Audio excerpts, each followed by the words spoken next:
Je m'appelle Harvey et j'ai 31 ans. En tant que développeur de logiciels, j'ai travaillé pendant des années, faisant des semaines de 60 heures, pour pouvoir m'offrir la maison de mes rêves au bord d'un lac, dans le New Hampshire. Après mon divorce, cet endroit est devenu mon sanctuaire, ma fierté et ma joie. Le mois dernier, j'ai conduit pendant 6 heures pour y passer mes vacances, mais en arrivant, j'ai découvert que ma sœur Nathalie et son mari, Derek, s'y étaient installés sans ma permission. Quand j'ai essayé d'utiliser ma clé, j'ai vu à travers la fenêtre qu'ils avaient enclenché le verrou de sécurité. Nathalie a ri. Dors dans ta voiture, Harvey. Avant de vous raconter la suite, dites-moi d'où vous regardez. Cliquez sur le bouton « J'aime » et abonnez-vous si vous avez déjà eu de la famille qui a profité de votre générosité. Ayant grandi dans une banlieue de classe moyenne, près de Boston, ma relation avec Nathalie a été compliquée dès le début. Étant de 4 ans ma cadette, elle a toujours été la petite dernière de la famille, celle à qui on pardonnait tout, tandis que je devais être le responsable. Nos parents travaillaient dur, papa comme agent d'assurance et maman comme administratrice d'école, pour nous offrir une vie confortable, mais ils n'avaient pas les mêmes exigences pour nous deux. Je me souviens, quand j'avais 12 ans et que Nathalie en avait 8, j'ai été puni pendant une semaine après avoir accidentellement cassé une vitre en jouant à la balle dans le jardin. 2 ans plus tard, quand Nathalie a fait exactement la même chose, elle s'en est sortie avec un simple « sois plus prudente la prochaine fois ». Ce schéma s'est répété tout au long de notre enfance. Je devais gagner mon argent de poche en tondant des pelouses et en sortant les poubelles, tandis que Nathalie recevait le sien simplement pour le fait d'exister. Ne vous méprenez pas, nos parents nous aimaient tous les deux, mais la disparité dans leurs attentes était évidente. Au lycée, les différences dans nos personnalités sont devenues encore plus apparentes. Pendant que je rejoignais des clubs, que je maintenais d'excellentes notes et que je travaillais le week-end à l'épicerie du coin pour économiser pour l'université, Nathalie se concentrait sur sa vie sociale et s'attendait à ce que nos parents résolvent tous les problèmes qui se présentaient à elle. Quand elle a accidenté sa première voiture, un cadeau pour son 16e anniversaire, que je n'ai jamais reçu, nos parents l'ont remplacé sans faire d'histoire. Quand j'ai eu besoin d'une voiture pour l'université, j'ai acheté une Honda d'occasion avec mes propres économies. L'université a été un tournant pour moi. J'ai étudié à l'université du Massachusetts grâce à une bourse partielle, et je cumulais 2 emplois à temps partiel pour payer le reste. Je vivais dans le dortoir le moins cher possible, j'ai mangé des nouilles instantanées plus de fois que je ne veux m'en souvenir, et j'ai sacrifié ma vie sociale pour me concentrer sur mon diplôme en informatique. Pendant ce temps, Nathalie fréquentait une université privée dont les frais de scolarité étaient entièrement couverts par nos parents. Elle a changé de spécialité 3 fois et a mis 6 ans pour obtenir un diplôme en communication qu'elle n'a jamais utilisé. Après l'université, j'ai décroché un emploi dans une start-up technologique à Boston. Les horaires étaient brutaux, souvent de 60 à 70 heures par semaine, mais l'expérience était inestimable. Je vivais frugalement, dans un minuscule studio avec 3 colocataires, et je mettais chaque dollar économisé de côté. Mon objectif a toujours été clair, l'indépendance financière et, un jour, ma propre maison au bord de l'eau. Pendant cette période, j'ai rencontré Elisabeth. Elle était intelligente, ambitieuse, et travaillait comme directrice marketing dans une entreprise du centre-ville. Nous sommes sortis ensemble pendant 2 ans avant de nous marier lors d'une cérémonie modeste. Notre relation a été bonne pendant un certain temps. Nous étions tous les deux concentrés sur nos carrières et nous soutenions mutuellement nos objectifs.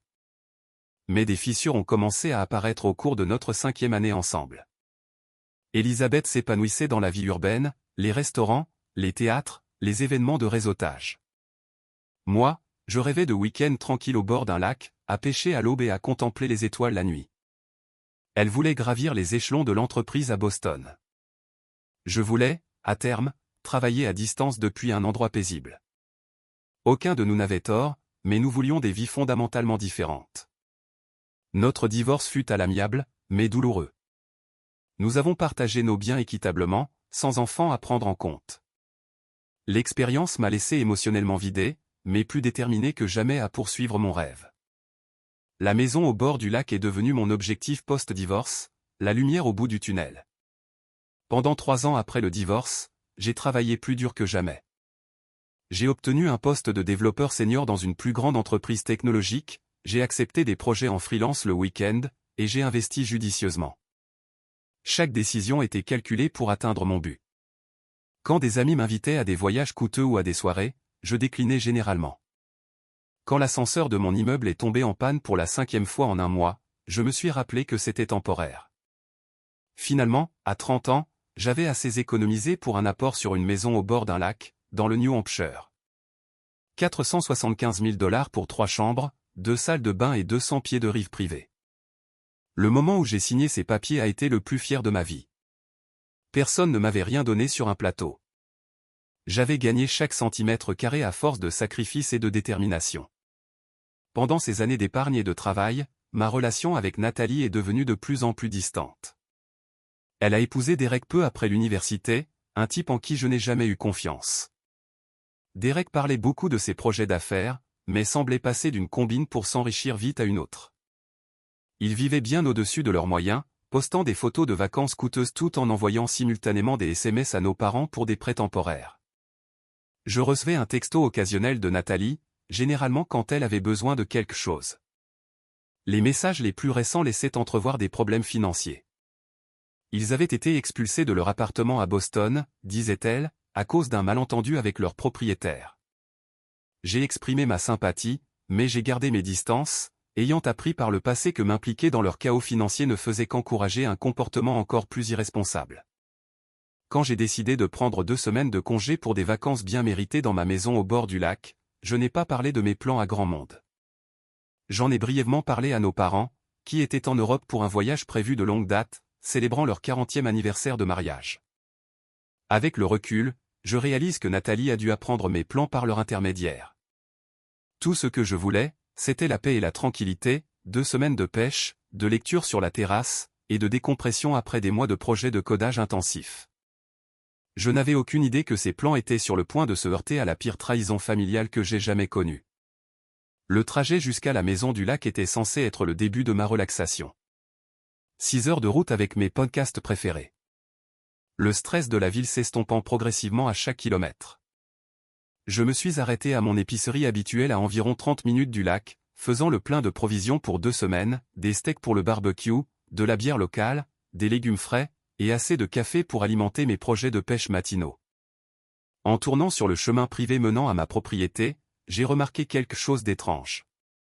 Des traces de pneus dans le gravier qui ne correspondaient pas à ma voiture. Je n'avais pas eu de visiteur depuis que mon ami Tom était venu pour un week-end de pêche il y a 2 mois. Pourtant, je n'y ai pas trop pensé. Peut-être que la société de gestion immobilière que j'engageais pour des vérifications occasionnelles était passée. Puis je les ai vues. 3 voitures garées dans mon allée. Une Jeep rouge que j'ai reconnue comme étant celle de Derek, une berline bleue que je ne reconnaissais pas et un SUV blanc avec des plaques du Massachusetts. Mon estomac s'est noué alors que je me garais derrière elle, bloquant la Jeep. Quelque chose n'allait vraiment pas. À travers les grandes fenêtres de la façade, je pouvais voir des lumières allumées à l'intérieur et du mouvement, plusieurs personnes.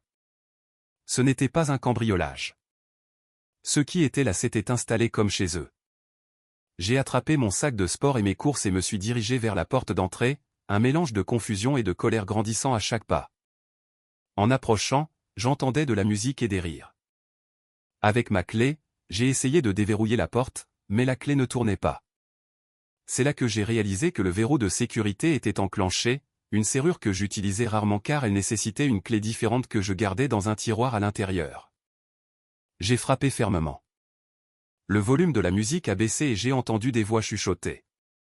Finalement, des pas se sont approchés et le rideau de la fenêtre de la porte s'est écarté. Le visage de Nathalie est apparu, passant de l'alarme à la reconnaissance, puis, de manière très troublante, à l'amusement. « Harvey, qu'est-ce que tu fais ici ?» demanda-t-elle à travers la porte fermée, comme si j'étais le visiteur inattendu. « Ce que je fais ici ? C'est ma maison, Nathalie. »« Qu'est-ce que vous faites, vous, ici ?» ai-je répondu, luttant pour garder ma voix stable. Elle a entrouvert la porte de quelques centimètres, la chaîne de sécurité toujours en place. « Maman et papa ont dit que tu n'utiliserais pas la maison pendant un moment, alors on a pensé qu'on pourrait y rester un peu. Notre situation avec l'appartement a capoté. » « Ils n'ont jamais dit ça, » ai-je rétorqué, sentant ma patience s'évaporer. Je leur ai spécifiquement dit que je prenais des vacances pour venir ici. Je suis là pour 2 semaines, à partir d'aujourd'hui. Derek est apparu derrière Nathalie, une bière à la main. « Ma bière artisanale ?» ai-je remarqué, du réfrigérateur que j'avais rempli lors de ma dernière visite. « Salut, mec », dit-il avec un sourire narquois. « Petit malentendu, mais on est bien installé maintenant. On te garde la maison, en quelque sorte. » Garder la maison? Je n'en croyais pas mes oreilles. Je n'ai jamais demandé à ce qu'on me garde la maison. Ce sont mes vacances. Vous devez faire vos valises et partir. Le visage de Nathalie s'édurcit. Tu as toujours été si égoïste, Harvey. Tu as cette immense maison pour toi tout seul, et tu ne peux même pas laisser ta sœur y rester quand elle a besoin d'aide. Tu te souviens quand maman et papa disaient que tu devais partager tes jouets? Nous ne sommes plus des enfants et ce n'est pas un jouet. C'est ma maison, pour laquelle j'ai travaillé des années pour me la payer, ai-je dit, ma voix s'élevant malgré mes efforts pour rester calme. En regardant par-dessus leurs épaules, j'ai pu voir deux autres personnes affalées sur mon canapé en cuir, un homme et une femme que je ne reconnaissais pas. Mon matériel de pêche avait été déplacé de son rangement soigné et empilé en désordre dans un coin. Des bouteilles de bière vides jonchaient la table basse que j'avais fait faire sur mesure par un ébéniste local. « Écoutez », dis-je en essayant une approche différente. J'ai planifié ces vacances depuis des mois. J'ai besoin de cette pause. Vous pouvez rester dans mon appartement en ville si vous avez besoin d'un endroit. Derek a ri. Ton appart en ville? Cette petite boîte? Non merci, mec. On est bien ici. Il a pris une longue gorgée de ma bière. D'ailleurs, on a dit à des amis qu'ils pouvaient venir ce week-end. On ne peut pas leur faire faux bond maintenant. J'ai essayé de pousser la porte. Ce n'est pas une discussion. C'est ma propriété et je vous dis de partir. Derek a repoussé, sa carrure de 6 pieds 2 pouces dominant facilement ma tentative. Ne rends pas les choses compliquées, frangin. On est de la famille, non? La famille ne se fait pas ça, ai-je répliqué sèchement. À ce moment-là, leurs amis s'étaient approchés, curieux de la confrontation. L'un d'eux, un grand type avec un tatouage sur le bras, semblait mal à l'aise avec la situation. La femme, cependant, semblait amusée par toute l'affaire. « Harvey », dit Nathalie avec une patience exagérée, comme si elle expliquait quelque chose à un enfant. « Tu as toujours dit qu'on pouvait utiliser la maison du lac n'importe quand. Tu te souviens, à l'anniversaire de maman et papa. » Je la fixais, incrédule. Ce que j'avais réellement dit, c'est qu'il pourrait me rejoindre au lac un de ces jours, pas prendre ma maison d'assaut sans permission.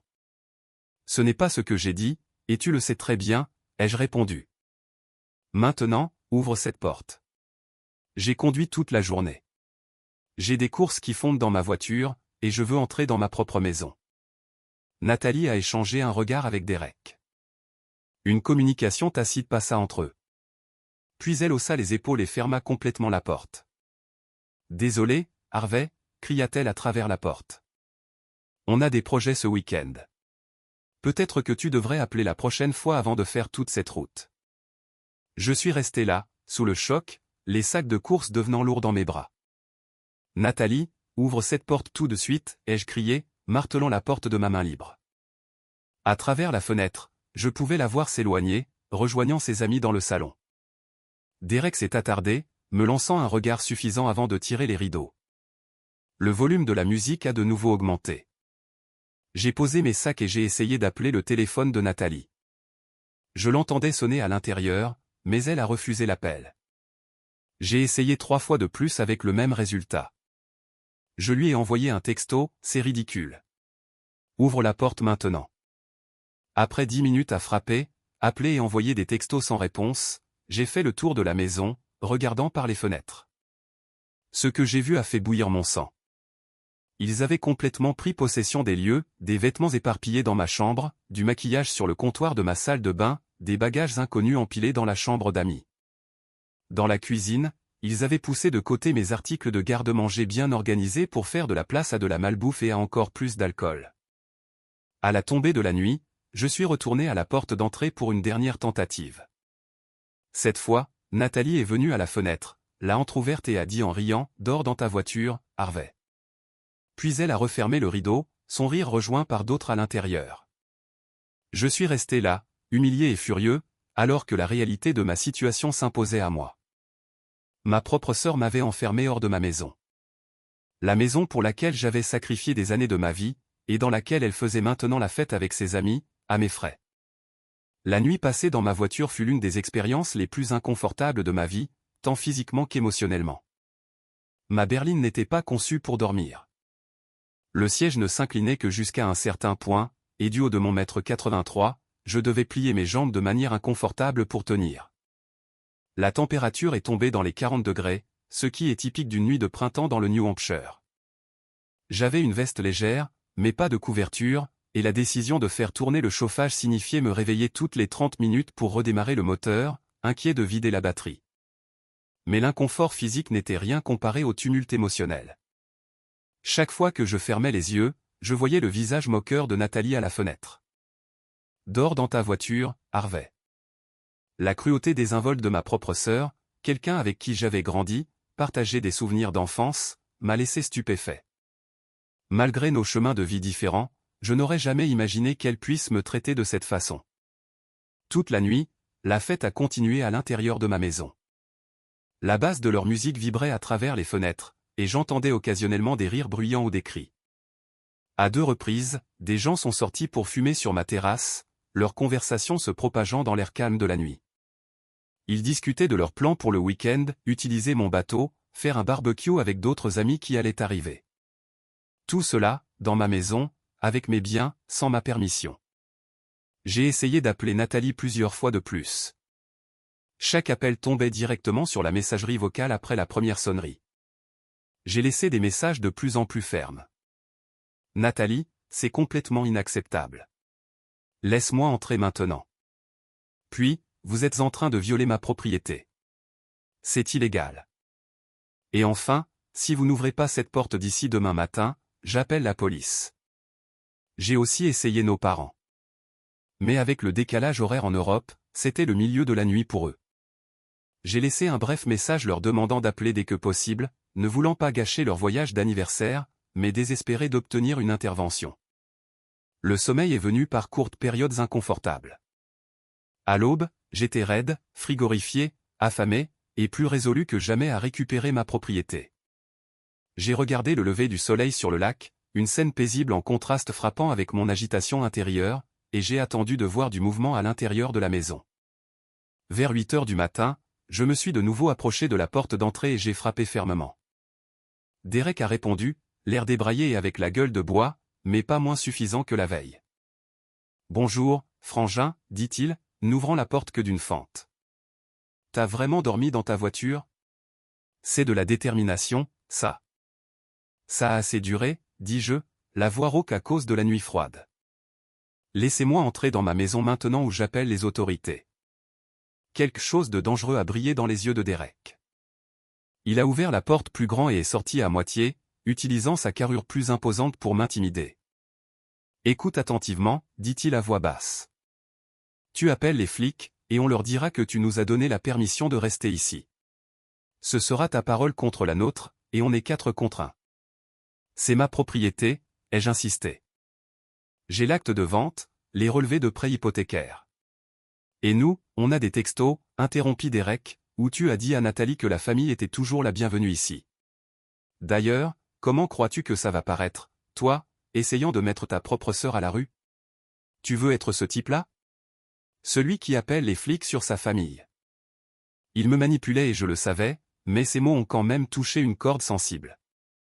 La police prendrait elle-même cela au sérieux? Le considérerait-il comme un conflit familial plutôt qu'une violation de propriété? Laissez-moi au moins entrer pour prendre quelques-unes de mes affaires, ai-je essayé. Impossible, dit Derek avec un regret fin.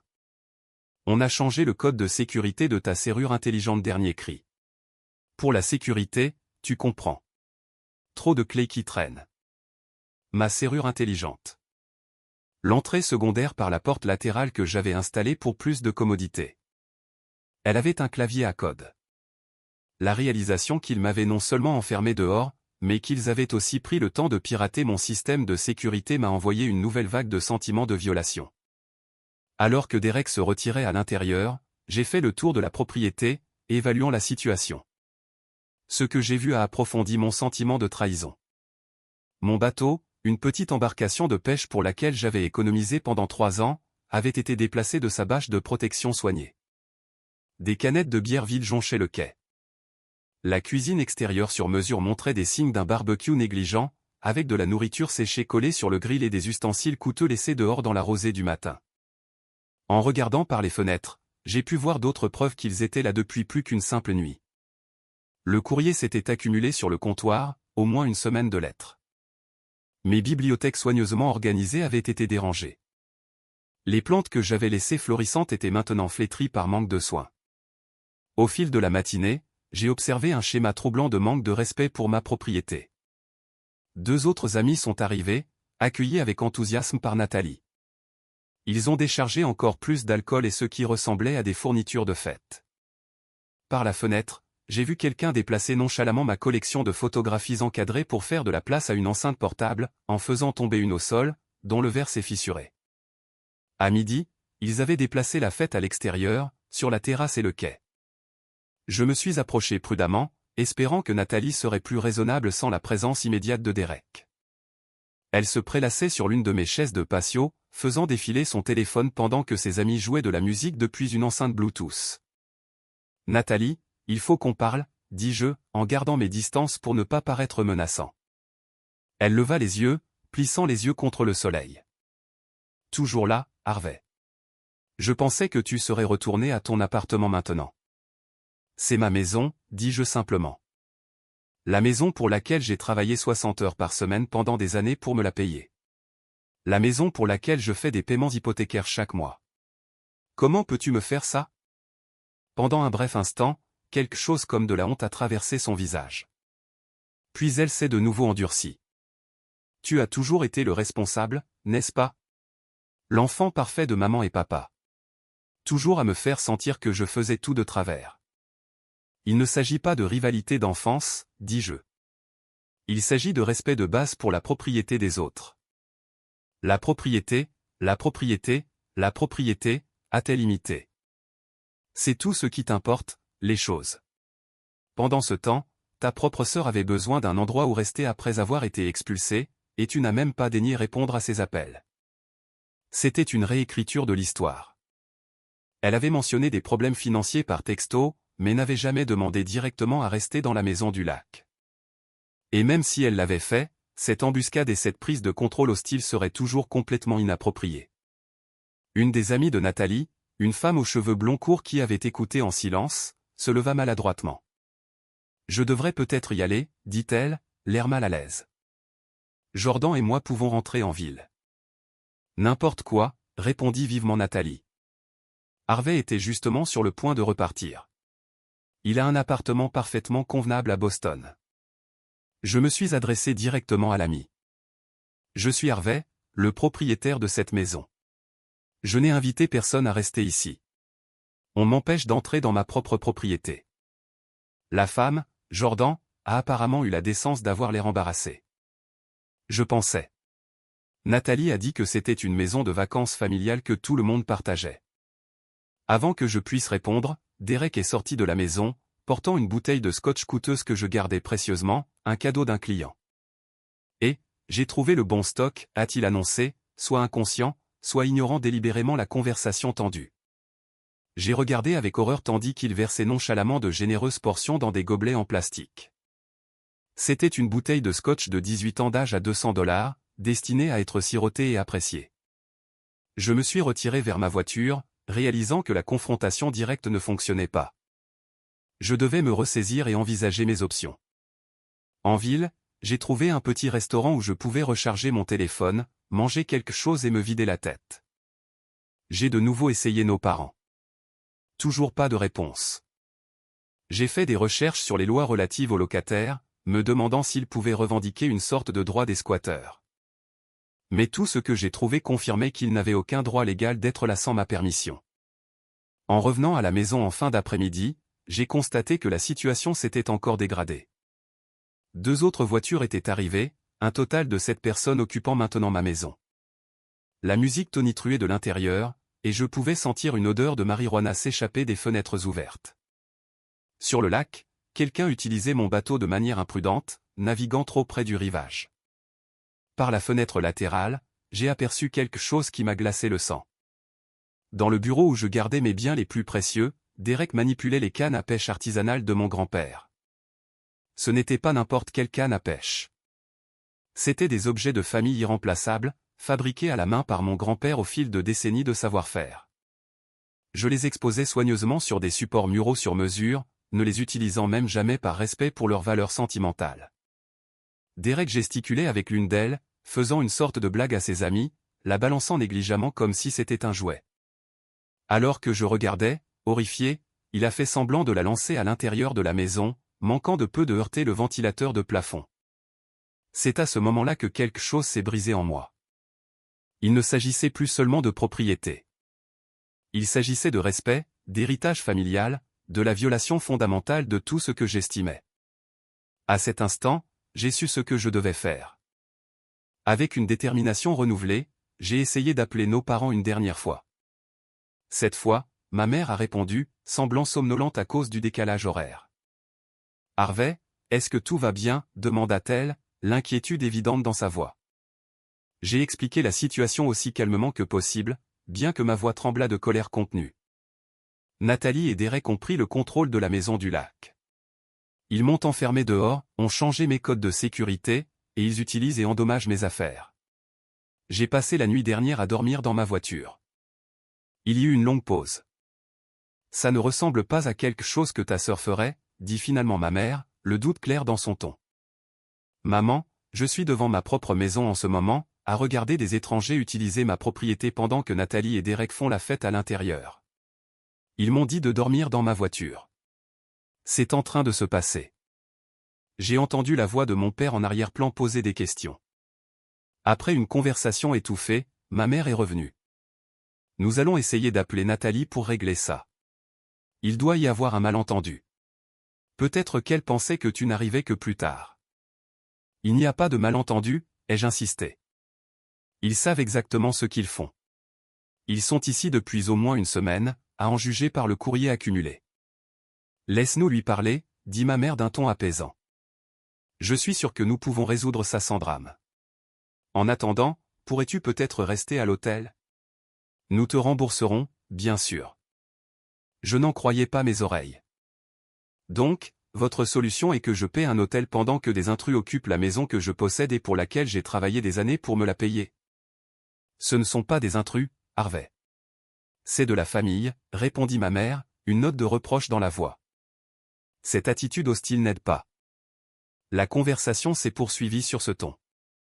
Mes parents étaient réticents à accepter la gravité de la situation ou à prendre fermement mon parti contre Nathalie. Ils ont promis de l'appeler, mais leur conseil final était essentiellement de régler ça comme des adultes et de se souvenir qu'elle était ma sœur. Après avoir raccroché, je me suis senti plus seul que jamais. Le schéma établi dans l'enfance se poursuivait. Nathalie ne pouvait rien faire de mal, et on attendait de moi que je sois le plus intelligent, que je sacrifie mon confort et mes droits pour le bien de l'harmonie familiale. J'ai décidé d'essayer une dernière approche avant d'aller plus loin. Quand j'ai repéré Jordan, l'ami mal à l'aise, se dirigeant seul vers sa voiture, je l'ai approché. « Excusez-moi » dis-je en gardant mes distances pour ne pas paraître menaçant. « Jordan, c'est bien ça? Pourrais-je vous parler une minute ?» Elle a jeté un regard nerveux vers la maison. « Je ne veux pas m'impliquer dans des histoires de famille. »« Je comprends, » dis-je. « Mais j'ai besoin de savoir, est-ce que Nathalie vous a dit que c'était sa maison? A-t-elle expliqué qu'elle a enfermé le véritable propriétaire dehors? » Jordan s'est tortillé, mal à l'aise. Elle a dit que c'était une maison de vacances familiale que tout le monde utilisait, que tu étais égoïste de ne pas vouloir la partager. Elle a hésité. Mais la façon dont Derek traite tes affaires, ça ne m'a pas semblé correct. C'est pour ça que je pars plus tôt. Seriez-vous prête à dire ça à la police si je dois les appeler, ai-je demandé. Ses yeux s'écarquillèrent. La police? Non, je ne peux pas m'impliquer comme ça. Je suis désolé pour votre situation, mais... Elle se hâta vers sa voiture sans finir sa phrase. Ensuite, j'ai essayé d'appeler un serrurier, expliquant que j'étais enfermé hors de ma propre maison. Le premier semblait disposé à aider jusqu'à ce que j'explique la situation complète, que d'autres personnes étaient à l'intérieur et ne me laissaient pas entrer. Désolé, monsieur. Ça ressemble à un conflit domestique, dit le serrurier. je ne peux pas m'impliquer sans preuve de propriété et la confirmation que vous avez le droit de faire sortir ces personnes. J'ai une preuve de propriété, ai-je répondu. L'acte de vente, les relevés hypothécaires, une pièce d'identité avec cette adresse. Mais les personnes à l'intérieur, votre famille, vous avez dit. Ils pourraient prétendre être des locataires ou avoir la permission d'être là. Vous devez gérer cela par les voies légales appropriées. 2 autres serruriers m'ont donné des réponses similaires. Sans une urgence claire, comme un enfant enfermé à l'intérieur, ils n'étaient pas disposés à aider dans ce qui semblait être une situation complexe. De plus en plus frustré, je suis retourné en ville. J'avais besoin d'espace pour réfléchir et d'un repas décent après ma nuit dans la voiture. Dans un café local, j'ai cherché mes options en ligne. Tout indiquait qu'il fallait impliquer les forces de l'ordre, mais la menace de Derek me restait en tête. Ce sera ta parole contre la nôtre. La police prendrait-elle même cela au sérieux? Quand je suis retourné à la maison en début de soirée, la situation s'était encore détériorée. L'allée contenait maintenant 5 véhicules. La musique battait si fort que je pouvais l'entendre depuis la route. Des gens que je n'avais jamais vus auparavant se promenaient entre la maison et le bord du lac. Je me suis garé en bordure de la propriété et je me suis approché, essayant d'évaluer ce qui se passait. À travers les fenêtres, j'ai pu voir au moins 10 personnes à l'intérieur. Ma table de salle à manger avait été réquisitionnée pour un beer pong. Quelqu'un préparait des cocktails sur mon îlot de cuisine, renversant négligemment du liquide sur les comptoirs en granit que j'avais si soigneusement choisis. Sur la terrasse, un groupe fumait, faisant tomber les cendres sur les planches de bois que j'avais moi-même revernies l'été dernier. Près du quai, quelqu'un avait traîné mes coûteux meubles de patio jusqu'au bord de l'eau, là où ils n'auraient jamais dû être placés. En contournant la maison pour avoir une meilleure vue du bureau, j'ai été témoin de quelque chose qui m'a glacé le sang. Derek et 2 hommes que je ne reconnaissais pas examinaient la boîte à pêche antique de mon grand-père, un coffret en bois sculpté à la main contenant des leurres et du matériel de pêche datant des années 1940. Ils se passaient le contenu, se moquant du matériel démodé, manipulant des leurres anciens irremplaçables comme s'il s'agissait de jouets.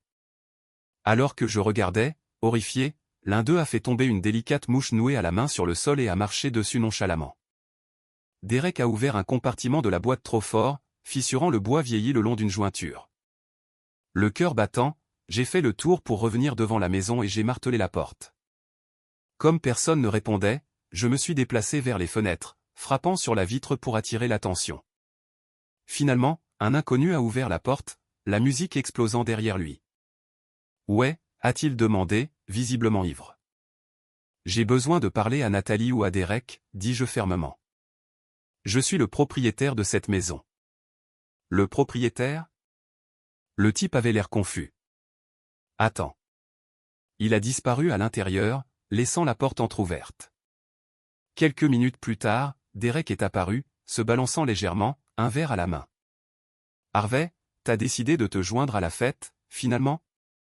Ses mots s'empâtaient, ses yeux manquaient de concentration. « Vous êtes en train d'endommager le matériel de pêche de mon grand-père, dis-je, luttant pour garder ma voix stable. Cette boîte à pêche est un héritage familial. » Derek haussa les épaules. « On s'amuse juste un peu avec les vieilleries. Pas de mal de fait. Ce ne sont pas des vieilleries. C'est irremplaçable. Et vous êtes en train de le détruire. Vous devez partir. Vous tous. Maintenant. Sinon quoi? » Derek s'est approché, utilisant sa taille pour me dominer. « Tu vas nous forcer ?» Je lui ai tenu tête. « Si nécessaire, j'impliquerai les autorités. » « Les flics ?» Derek a ri. « Pourquoi? Un désaccord familial à propos de vieux matériel de pêche? » Par-dessus l'épaule de Derek, je pouvais voir à l'intérieur de la maison. Sur la table basse, quelque chose a attiré mon attention, de petits sacs en plastique, de la poudre blanche, et ce qui ressemblait à du matériel de consommation de drogue. Ma maison au bord du lac était devenue non seulement le site d'une fête non autorisée, mais potentiellement un lieu où des activités illégales se déroulaient. Derek a suivi mon regard et s'est rapidement déplacé pour bloquer ma vue. « Tu devrais y aller maintenant, Harvey. Ce n'est pas ton genre de scène, de toute façon. Toujours été un coincé, n'est-ce pas ?» Alors qu'il se déplaçait pour fermer la porte, j'ai aperçu Nathalie en arrière-plan. Nos regards se sont croisés brièvement, et je m'attendais à voir un certain remords, une reconnaissance de la gravité de la situation. Au lieu de cela, elle a levé son verre dans un toast moqueur avant de se détourner. La porte s'est refermée sur mon visage, le clic de la serrure résonnant avec une finalité glaçante. Je suis resté là un moment, tremblant d'un mélange de rage et de désespoir. Puis, je suis retourné à ma voiture, j'ai sorti mon téléphone, et j'ai pris une décision qui allait altérer de façon permanente ma relation avec ma sœur. J'ai composé le 911. 911, quelle est votre urgence? La voix de la répartitrice était calme et professionnelle. Je dois signaler des intrus sur ma propriété, dis-je, essayant de garder ma propre voix stable. Ma sœur et son mari sont entrés par effraction dans ma maison du lac, ont changé les serrures, et refusent de me laisser entrer. Ils endommagent ma propriété, et je crois qu'il pourrait y avoir des drogues illégales à l'intérieur. Êtes-vous actuellement sur la propriété, monsieur? Oui, je suis dans ma voiture, dans l'allée. J'ai passé la nuit dernière à dormir ici parce qu'ils ne me laissent pas entrer dans ma propre maison. Et vous êtes certain que c'est votre propriété? Vous avez une preuve de propriété? Absolument. J'ai l'acte de vente, les relevés hypothécaires, et mon permis de conduire avec cette adresse. C'est ma résidence principale que j'ai achetée il y a 3 ans. La répartitrice a noté toutes les informations pertinentes, mon nom, l'adresse, le nombre de personnes à l'intérieur, et si des armes étaient impliquées. Aucune à ma connaissance. Elle m'a assuré que des agents seraient envoyés sur les lieux.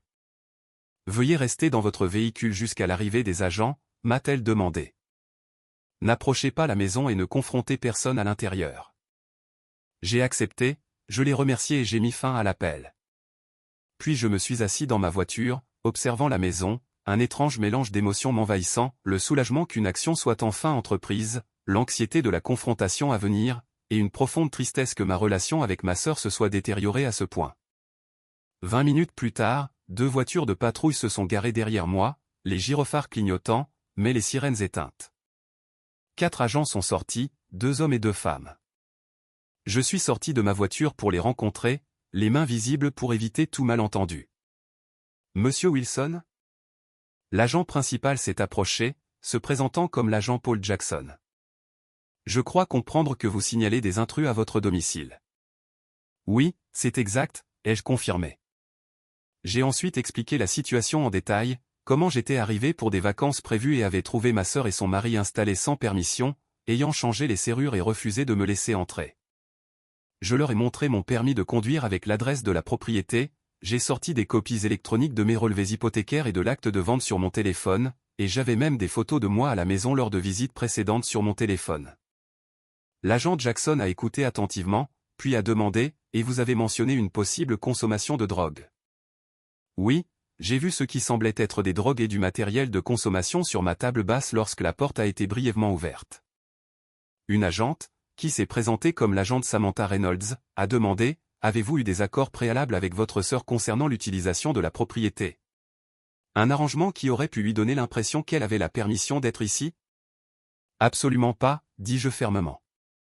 Je l'ai parfois invitée à me rejoindre ici pour des week-ends, mais toujours en ma présence. Je ne lui ai jamais donné de clé ni la permission de rester ici sans moi, et encore moins de prendre le contrôle de la maison et de m'enfermer dehors. Les agents se sont concertés brièvement. Puis l'agent Jackson s'est tourné vers moi. Très bien, monsieur Wilson. Sur la base de vos documents et de votre déclaration, nous allons nous approcher de la résidence et parler avec les occupants. Veuillez attendre ici, près de votre véhicule. J'ai regardé les 4 agents s'approcher de ma porte d'entrée. L'agent Jackson a frappé fermement, annonçant, « Police, ouvrez la porte, s'il vous plaît. » La musique à l'intérieur s'est soudainement arrêtée. À travers les fenêtres, j'ai vu des gens bouger rapidement, certains disparaissant de ma vue. Après ce qui a semblé une éternité, mais qui était probablement moins d'1 minute, Derek a entrouvert la porte. Même de loin, je pouvais l'entendre essayer d'amadouer les agents. « Bonsoir, messieurs les agents. Y a-t-il un problème ? » Monsieur, nous répondons à un signalement du propriétaire indiquant que des personnes non autorisées occupent cette résidence, a déclaré l'agent Jackson. Êtes-vous le propriétaire de cette propriété? Non, mais nous sommes de la famille du propriétaire, répondit Derek avec assurance. C'est le frère de ma femme qui la possède, mais il a dit qu'on pouvait rester ici quand on voulait. C'est un lieu familial. Votre femme est-elle présente? A demandé l'agent Reynolds. Derek a hésité, puis a appelé par-dessus son épaule. Nathalie, la police veut te parler. Quelques instants plus tard, Nathalie est apparue à la porte, semblant considérablement plus sobre qu'auparavant.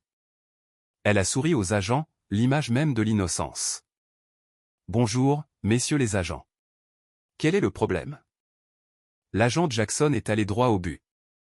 Madame, votre frère, Harvey Wilson, s'est identifié comme l'unique propriétaire de cette propriété. Il déclare que vous êtes ici sans sa permission et que vous lui avez refusé l'accès à sa propre maison. Est-ce exact? Le sourire de Nathalie a légèrement faibli. Il y a eu un malentendu. Harvey a toujours dit que la famille pouvait utiliser la maison du lac. Nous ne faisons que profiter de son offre. Vous a-t-il spécifiquement donné la permission d'être ici maintenant, sans sa présence, et de lui refuser l'entrée à son arrivée, a insisté l'agent Reynolds. Eh bien, pas exactement, mais... Madame, l'interrompit l'agent Jackson. Monsieur Wilson a fourni une preuve de propriété et déclare qu'il ne vous a jamais donné la permission d'occuper la propriété sans lui, et encore moins de l'enfermer dehors. Sur la base de ces informations, vous et toutes les personnes à l'intérieur devez quitter les lieux immédiatement. Derek s'est avancé agressivement. C'est ridicule. Nous sommes de la famille. Vous ne pouvez pas expulser la famille sur la parole d'une seule personne. Il est juste égoïste parce qu'on s'amuse sans lui. Monsieur, veuillez reculer, a averti l'un des autres agents. La propriété n'est pas déterminée par les liens familiaux. Si Monsieur Wilson est le propriétaire légal et ne vous a pas donné la permission d'être ici, vous êtes en violation de propriété. Nathalie a essayé une autre approche, sa voix prenant un ton blessé. Messieurs les agents, mon frère et moi avions un accord verbal. Il est juste en colère parce que nous avions quelques amis. Si vous pouviez juste nous laisser lui parler. Vous avez eu amplement le temps de lui parler, a souligné l'agent Reynolds. Selon sa déclaration, il est arrivé hier et vous lui avez refusé l'entrée, le forçant à dormir dans sa voiture. Pendant que cette conversation se déroulait, j'ai remarqué que les deux autres agents s'étaient déplacés vers des positions d'où ils pouvaient mieux voir l'intérieur de la maison. L'un d'eux a fait un geste à l'agent Jackson, qui a alors demandé « Madame, monsieur, nous devons entrer dans la résidence. Avons-nous votre permission ou devons-nous procéder différemment? Vous ne pouvez pas simplement entrer ici, » a protesté Derek. Il vous faut un mandat ou quelque chose comme ça. En fait, monsieur, nous avons la permission du propriétaire, a répondu calmement l'agent Jackson. Et sur la base de ce que mon collègue a observé par la fenêtre, nous avons des motifs raisonnables. Je ne pouvais pas voir exactement ce que l'agent avait repéré, mais le visage de Derek a changé instantanément. Il a essayé de fermer la porte, mais l'agent Jackson l'a bloqué avec son pied. Sortez, monsieur. Maintenant. Ce qui a suivi a été une rafale d'activité. Les agents sont entrés dans la maison, ordonnant à tout le monde à l'intérieur de se déplacer dans le jardin. Un par un, les amis de Nathalie et Derek sont sortis, affichant des airs variés d'embarras, de défi ou d'ivresse. J'ai compté 11 personnes au total, bien plus que ce que j'avais initialement estimé. De ma position près de ma voiture, je pouvais entendre les agents à l'intérieur, leur voix portant à travers la porte ouverte alors qu'ils menaient ce qui semblait être une fouille. Il y a du matériel de consommation de drogue bien en vue sur la table basse, a crié l'un d'eux, et ce qui ressemble à des résidus de cocaïne. Une autre agente est sortie brièvement, parlant dans sa radio, demandant apparemment des renforts. En quelques minutes, 2 autres voitures de patrouille sont arrivées. La tension dans le jardin était palpable. Nathalie se tenait les bras croisés, alternant entre me lancer des regards noirs et chuchoter frénétiquement à Derek. La plupart de leurs amis se tenaient à distance d'eux, ne voulant clairement aucune part à cette situation qui dégénérait. L'agent Reynolds est sorti de la maison, s'approchant de Derek avec une expression sérieuse. « Monsieur, nous avons trouvé des substances illégales à l'intérieur de la résidence. À qui appartiennent-elles » Derek a immédiatement pointé du doigt l'un de ses amis. « Ça doit être à Taylor. On ne se drogue pas. » L'ami, Taylor, a apparemment semblé choqué. « Quoi ? Pas du tout, mec. C'est toi qui as apporté ce truc. » La situation s'est rapidement détériorée à partir de là. Derek a commencé à crier sur Taylor, puis sur les agents lorsqu'ils ont essayé de les séparer. Lorsque l'agent Jackson a posé une main sur l'épaule de Derek pour l'éloigner de la confrontation, Derek l'a repoussé, une erreur critique. « Monsieur, vous êtes en état d'arrestation pour agression sur un agent de police », a annoncé l'agent Jackson, maîtrisant rapidement Derek avec des menottes alors qu'il continuait à se débattre et à crier. L'expression sur le visage de Derek alors que les menottes se refermaient était celle d'une incrédulité totale. Ce n'était clairement pas ainsi qu'il avait prévu que la soirée se termine. La confiance suffisante qui avait caractérisé son traitement envers moi s'est évanouie, remplacée par la panique. Nathalie a regardé avec horreur son mari être conduit vers une voiture de patrouille. « Derek » a-t-elle crié, se dirigeant vers lui avant d'être arrêtée par un agent. « Madame, veuillez rester où vous êtes » a ordonné fermement l'agent. Se tournant vers moi, le visage de Nathalie s'est tordu de colère. « C'est de ta faute. Tu as appelé les flics sur ta propre famille. Comment as-tu pu nous faire ça ?» Avant que je puisse répondre, l'agent Reynolds s'est approché de Nathalie. « Madame, nous devons vous poser quelques questions sur les substances trouvées à l'intérieur. » Ce qui a suivi a été une conversation tendue, Nathalie prétendant initialement une ignorance totale de toute drogue. Cependant, lorsqu'elle a été informée que plusieurs témoins avaient déjà fait des déclarations impliquant à la fois elle et Derek, son histoire a commencé à changer. « C'était juste une petite fête », a-t-elle insisté, sa voix prenant un ton suppliant. « Les choses ont dérapé, mais on ne faisait de mal à personne. Vous étiez en violation de propriété dans la maison de quelqu'un d'autre et vous refusiez au propriétaire légitime l'accès à sa propriété, a souligné l'agent Reynolds. De plus, il y a des preuves de substances contrôlées et ce qui semble être des dommages importants à l'intérieur. Comme par hasard, un autre agent est sorti de la maison tenant la boîte à pêche endommagée de mon grand-père. « Monsieur » m'a-t-il appelé, « pourriez-vous identifier cet objet ?» La vue de l'héritage familial brisé a provoqué une vague de chagrin en moi. « C'est la boîte à pêche faite à la main de mon grand-père », ai-je confirmé. « Elle est irremplaçable. » L'agent a hoché la tête, la cataloguant comme preuve de dommages matériels. Les moments suivants se sont déroulés dans un flou. Nathalie a également été menottée, accusée de violation de propriété et de possession de stupéfiants. 2 de leurs amis, dont Taylor, ont également été arrêtés pour des accusations liées à la drogue. Les autres ont été identifiés, ont reçu des avertissements pour violation de propriété, et ont été sommés de quitter les lieux immédiatement. Alors que Nathalie était conduite vers une voiture de patrouille séparée, elle m'a regardé une dernière fois. La colère dans ses yeux avait cédé la place à autre chose. De la peur, peut-être, ou la prise de conscience naissante des conséquences. Pendant un instant, j'ai presque eu pitié d'elle. Puis je me suis souvenu de la nuit passée dans ma voiture, du rire moqueur, de la destruction désinvolte de mes biens et de mes héritages familiaux. Monsieur Wilson, s'est approché l'agent Jackson. Nous aurons besoin de prendre vos dépositions concernant les dommages matériels et la violation de propriété. Mais d'abord, ramenons-vous dans votre maison. Ces mots, votre maison, ont provoqué une boule inattendue dans ma gorge. Après l'épreuve des dernières 24 heures, la perspective de récupérer mon espace était à la fois un soulagement et un sentiment accablant. Alors que les voitures de patrouille transportant Nathalie et Derek s'éloignaient, je suis resté dans mon allée à les regarder, un mélange complexe d'émotions m'envahissant. Ce n'était pas ainsi que j'avais imaginé le début de mes vacances, et certainement pas comment je m'attendais à ce que ma relation avec ma sœur évolue. Mais alors qu'un chapitre se fermait, un autre était sur le point de commencer, le processus difficile de récupération et de restauration de ma propriété et de mon sentiment de sécurité. Le moment où je suis rentré dans ma maison était surréaliste. Moins de 36 heures auparavant, j'étais arrivé en espérant des vacances paisibles, pour être ensuite enfermé hors de ma propre propriété. Maintenant, j'étais de retour à l'intérieur, mais l'espace ne ressemblait plus au sanctuaire que j'avais créé. La destruction était pire que je ne l'avais imaginé. Des taches de bière marquaient mes planchers de bois franc. Des brûlures de cigarettes parsemaient la table basse sur mesure. La cuisine était une zone sinistrée. De la vaisselle sale empilée partout, de la nourriture laissée à pourrir sur les comptoirs, et ce qui ressemblait à du vin éclaboussé sur le dosseret que j'avais minutieusement installé moi-même. L'agent Reynolds a parcouru la maison avec moi, documentant les dégâts pour son rapport. « Vous devriez tout prendre en photo », a-t-elle conseillé. « Pour les assurances et au cas où vous décideriez de poursuivre pour des dommages civils. » J'ai hoché la tête, engourdi, sortant mon téléphone pour commencer le sinistre inventaire.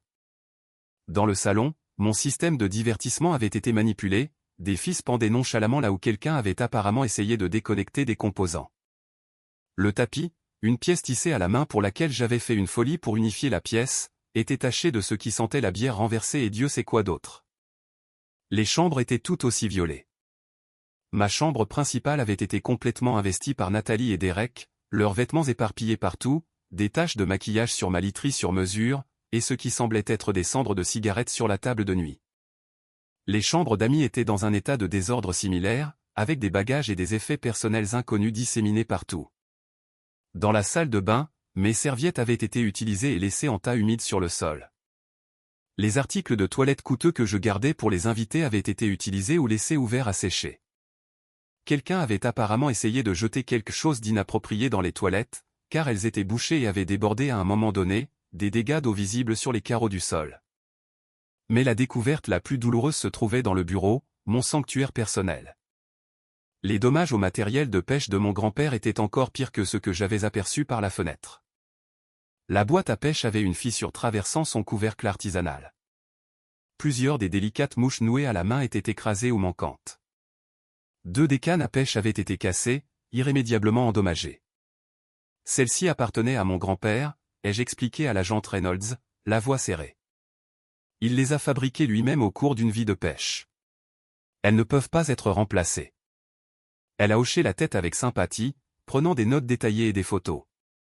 Nous veillerons à ce que tout soit documenté pour les accusations.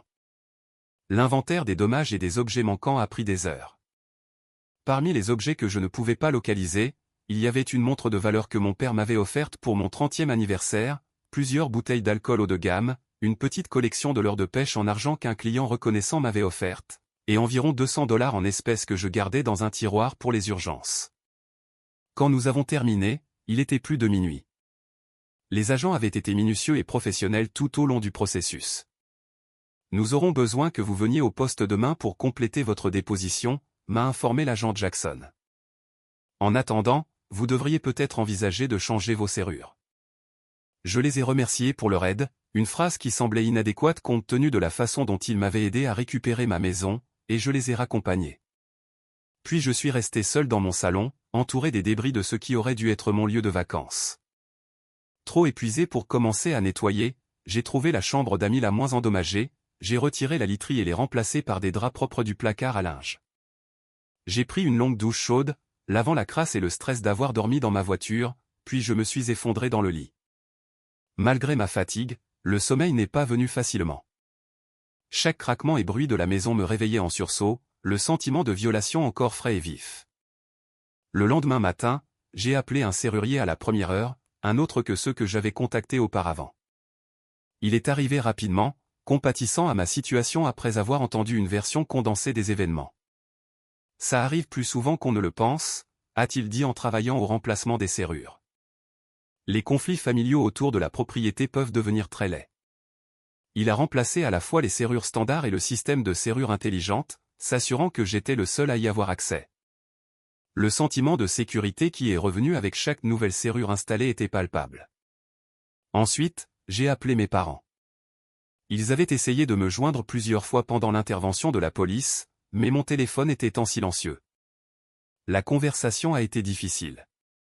Au début, ils ont exprimé leur choc et leur incrédulité face à ce qui s'était passé.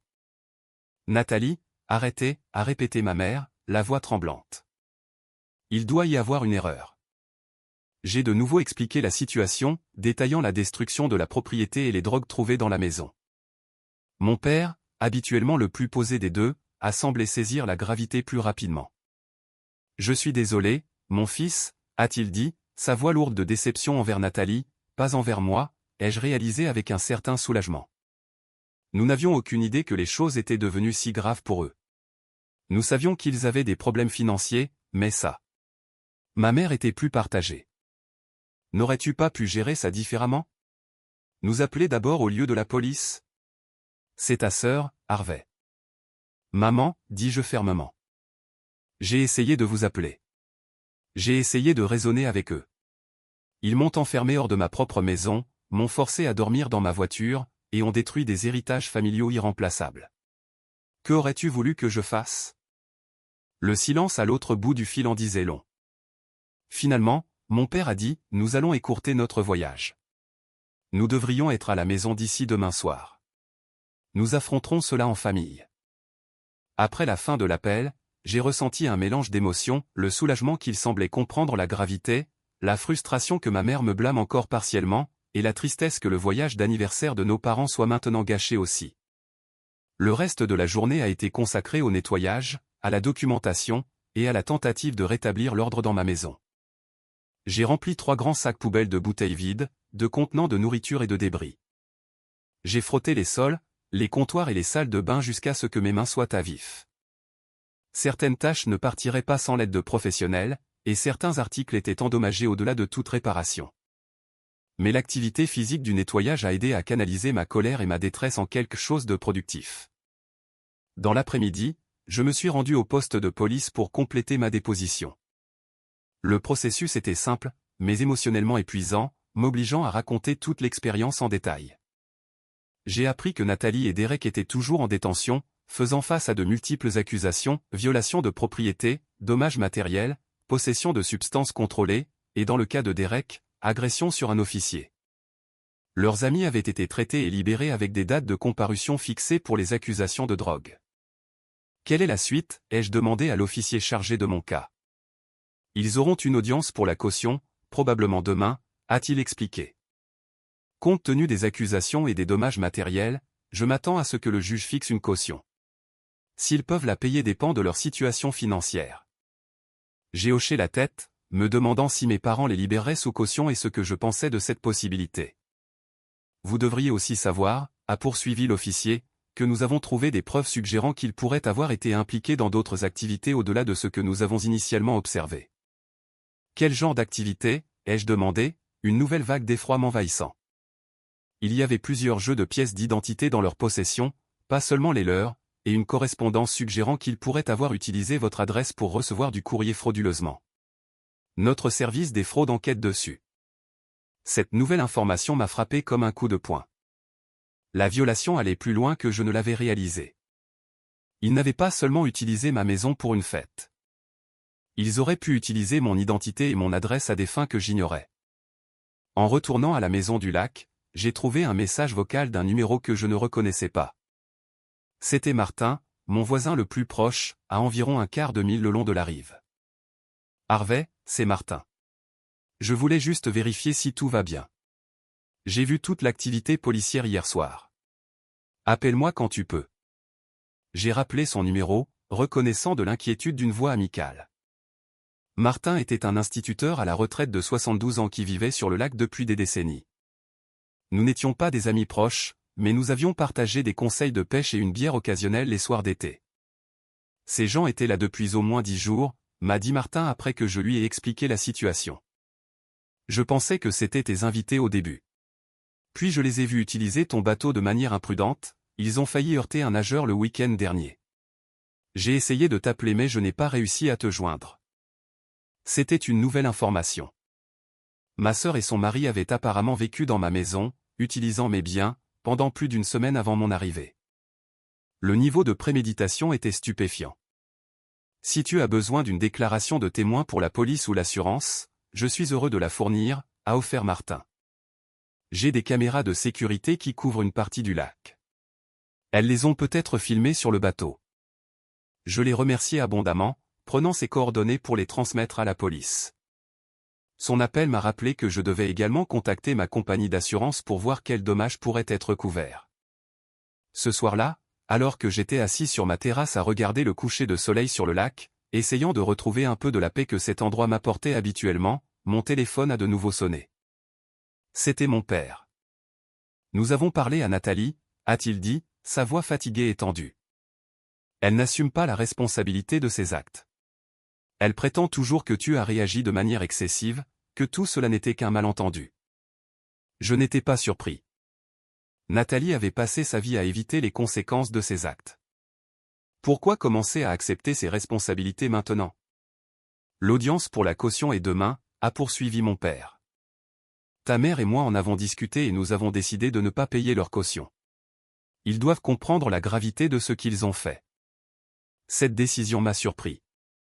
Tout au long de notre enfance, nos parents avaient toujours protégé Nathalie des conséquences de ses actions. C'était la première fois qu'ils la laissaient affronter directement les résultats de ses choix. Merci, dis-je simplement, l'émotion rendant difficile d'en dire plus. Nous serons à la maison demain soir, a-t-il répondu. Nous affronterons cela ensemble. À la fin de l'appel, j'ai ressenti un mélange complexe d'émotions, la justification, la tristesse, et un étrange sentiment de soulagement. Pour la première fois, il semblait que mes parents voyaient Nathalie clairement, sans les lunettes roses qu'ils avaient portées tout au long de notre enfance. J'ai passé les jours suivants dans un état d'incertitude, traitant avec les experts en sinistre, nettoyant ce que je pouvais, remplaçant ce qui nécessitait un remplacement immédiat, et essayant de sauver ce qui restait de mes vacances prévues. La paix et la détente que j'avais recherchées semblaient maintenant impossibles, mais j'étais déterminé à ne pas laisser Nathalie et Derek me voler plus de temps dans ma maison au bord du lac. Le processus judiciaire a suivi son cours.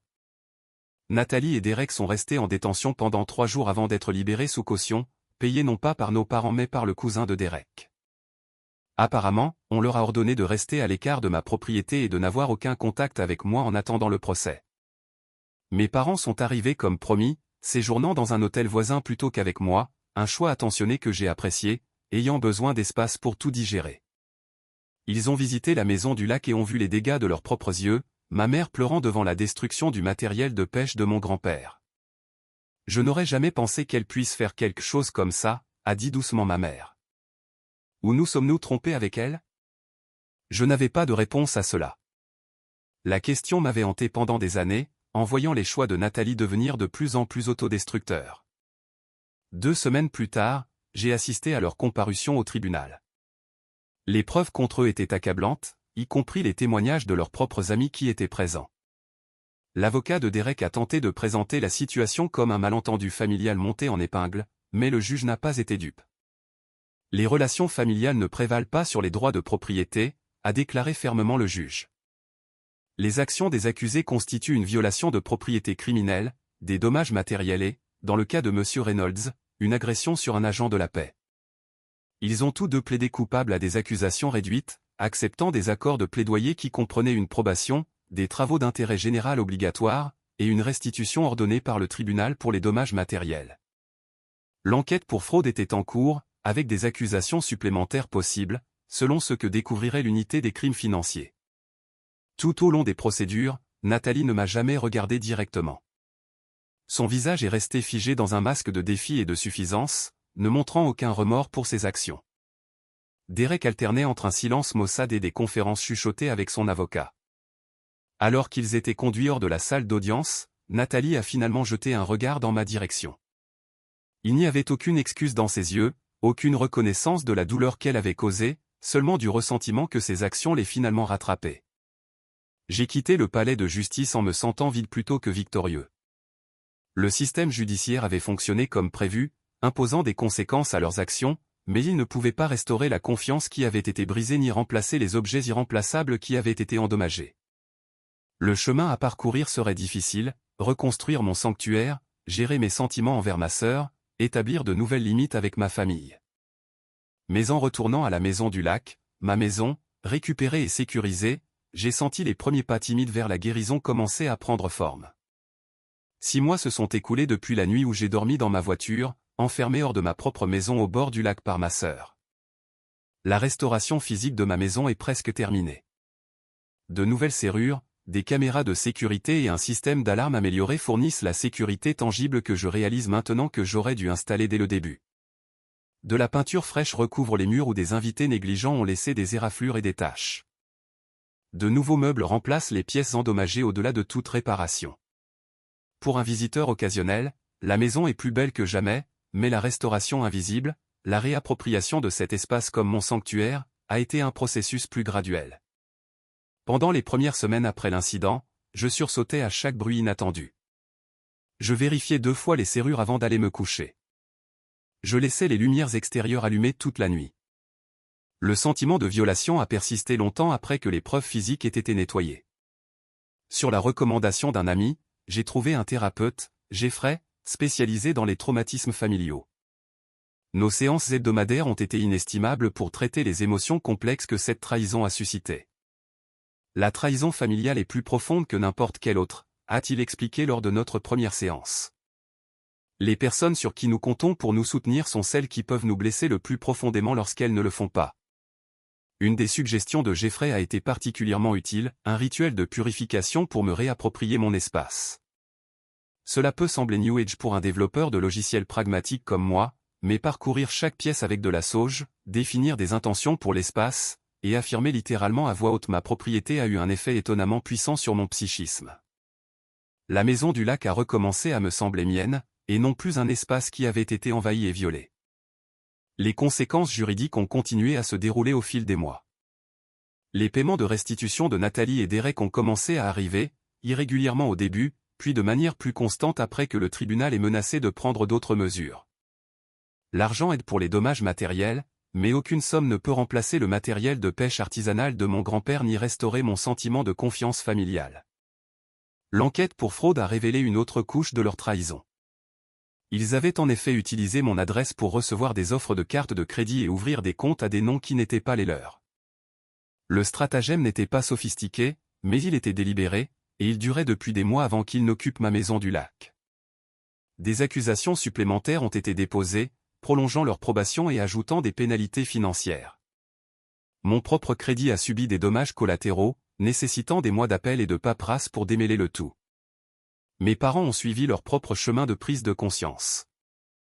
Après une vie passée à encourager le comportement de Nathalie, ils ont dû faire face aux conséquences de ces schémas.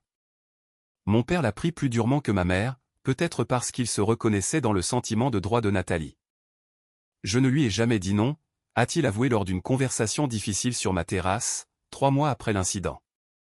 Je pensais être aimant, mais je ne faisais que lui apprendre que les règles ne s'appliquaient pas à elle.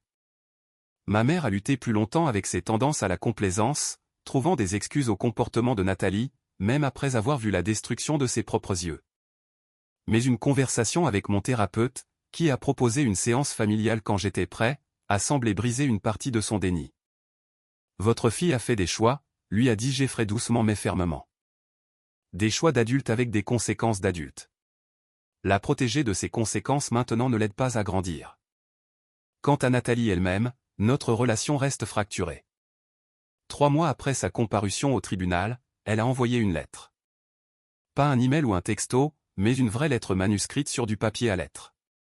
Les mots étaient juste en surface, je suis désolé pour ce qui s'est passé à la maison du lac. Je n'ai jamais voulu que les choses aillent aussi loin.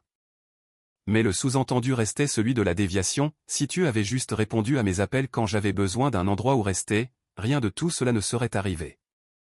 J'ai lu la lettre plusieurs fois, essayant de trouver un remords sincère entre les lignes d'auto-justification.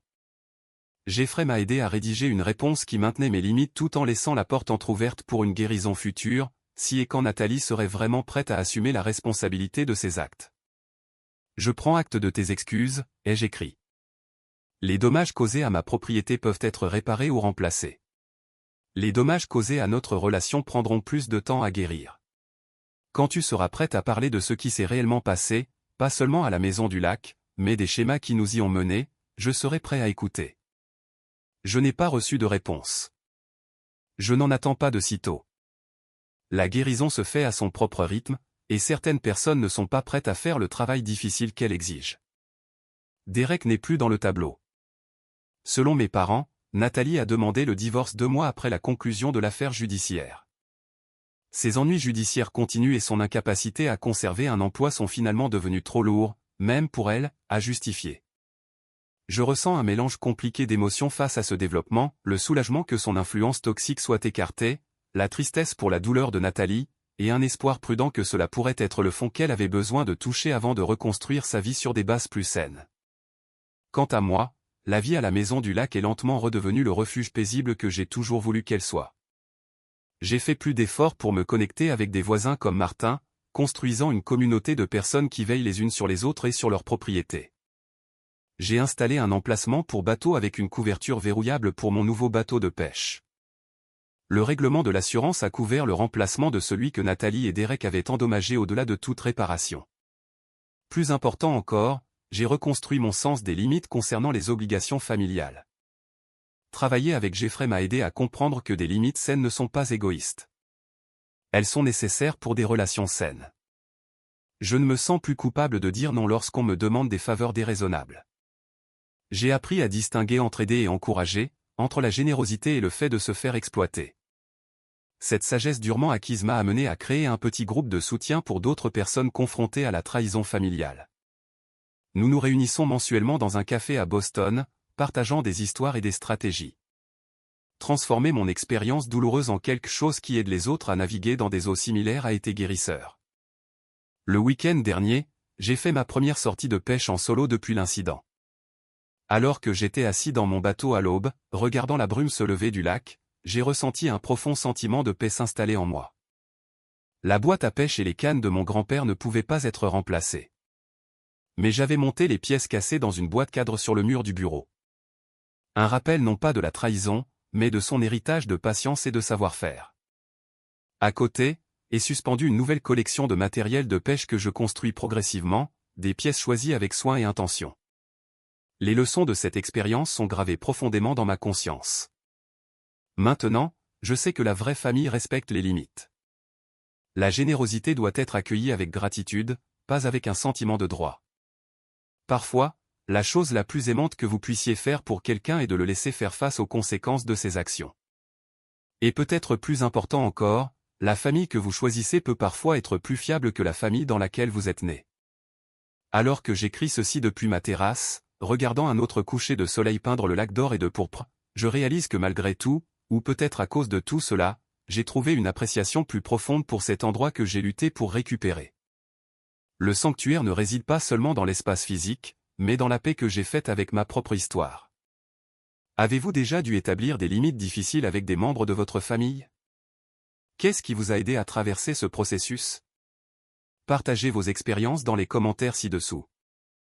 Et si mon histoire vous a plu, n'hésitez pas à cliquer sur le bouton « J'aime », à vous abonner pour découvrir d'autres expériences de vie, et à la partager avec quelqu'un qui pourrait avoir besoin d'entendre qu'il est normal de protéger ce qui nous appartient de droit.